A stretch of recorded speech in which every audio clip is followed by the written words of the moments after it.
భోజన ప్రియులందరికీ నమస్కారం. పల్నాడు రుచులకి స్వాగతం. టమాటో పల్లీల చట్నీ ఎలా తయారు చేసుకోవాలో ఈ వీడియోలో వివరంగా చూద్దాము. ముందుగా స్టవ్ ఆన్ చేసుకొని ప్యాన్ పెట్టుకొని 2 టేబుల్ స్పూన్ల ఆయిల్ వేసుకోవాలి. ఆయిల్ కొంచెం హీట్ అవ్వగానే ఒక 2 టేబుల్ స్పూన్ల పల్లీలు వేసుకోవాలి.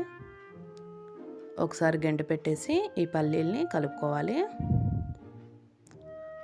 ఈ పల్లీలు ఇట్లా వేగుతూ ఉన్నప్పుడే 2 టేబుల్ స్పూన్ల ధనియాలు వేసుకోవాలి. ఫ్లేమ్ మాత్రం లోలోనే పెట్టుకోవాలండి, సిమ్లోనే పెట్టుకోవాలి. ఇలా వేగుతూ ఉన్నప్పుడే ఇందులోకి 1 టీ స్పూను మెంతులు వేసుకుందాము. అలాగే 1 టేబుల్ స్పూను జీలకర్ర వేసుకుందాము. 1 టేబుల్ స్పూను నువ్వులు కూడా వేసుకుందాము. ఈ మొత్తాన్ని ఒకసారి గంట పెట్టి కలిపేసుకోవాలి. ఇవి ఇలా వేగుతూ ఉన్నప్పుడే ఒక 6-7 వెల్లుల్లి రెబ్బలు కూడా వేసుకోవాలి. ఇప్పుడు ఇందులోకి మనం కారానికి సరిపోయే పచ్చిమిర్చిని సగానికి కట్ చేసుకొని వేసుకోవాలి. కావాలంటే ఎండుమిర్చి కూడా వేసుకోవచ్చండి. ఇట్లా వేగుతూ ఉన్నప్పుడు ఇందులోకి మనము 2 రెబ్బల చింతపండు కూడా వేసుకుందాము.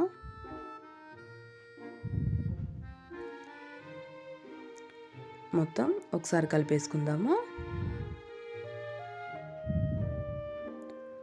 ఇవి ఇలా దగ్గర పడతా ఉన్నప్పుడు మనకి ఒక 6-7 టమాటాలను తీసుకొని ఈ విధంగా పొడుగ్గా ముక్కలుగా కట్ చేసుకొని ఆ ముక్కల్ని కూడా వేసుకోవాలి. మనకి ఒక 5-6 నిమిషాలకి టమాటాలు ఈ విధంగా మెత్తగా మగ్గుతూ ఉంటాయి. ఇప్పుడు ఇందులోకి కొత్తిమీర వేసుకుందాం. కొంచెం మొత్తం ఒకసారి కలిపేసుకుందాము. ఇప్పుడు వీటిని మనము మూత పెట్టి మగ్గించుకుందాము. సుమారు ఒక 10 నిమిషాలకి మనకి ముక్కలు అనేవి మొత్తం మెత్తగా అయిపోతాయండి, ఆల్మోస్ట్ దగ్గర పడిపోతాయి. ఇంకా ఇప్పుడు ఇందులోకి మనము రుచికి సరిపడా ఉప్పు కూడా వేసుకుందాము.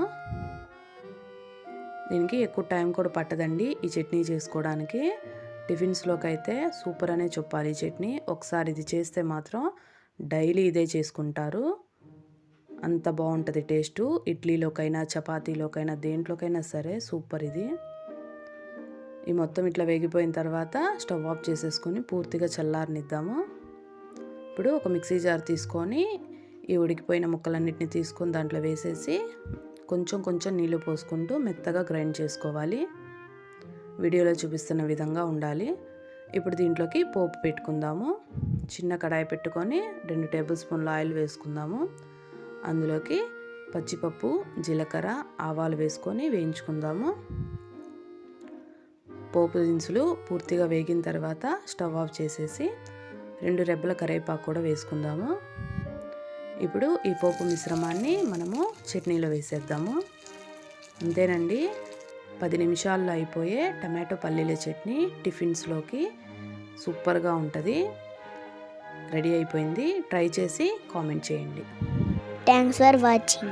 Please like and subscribe.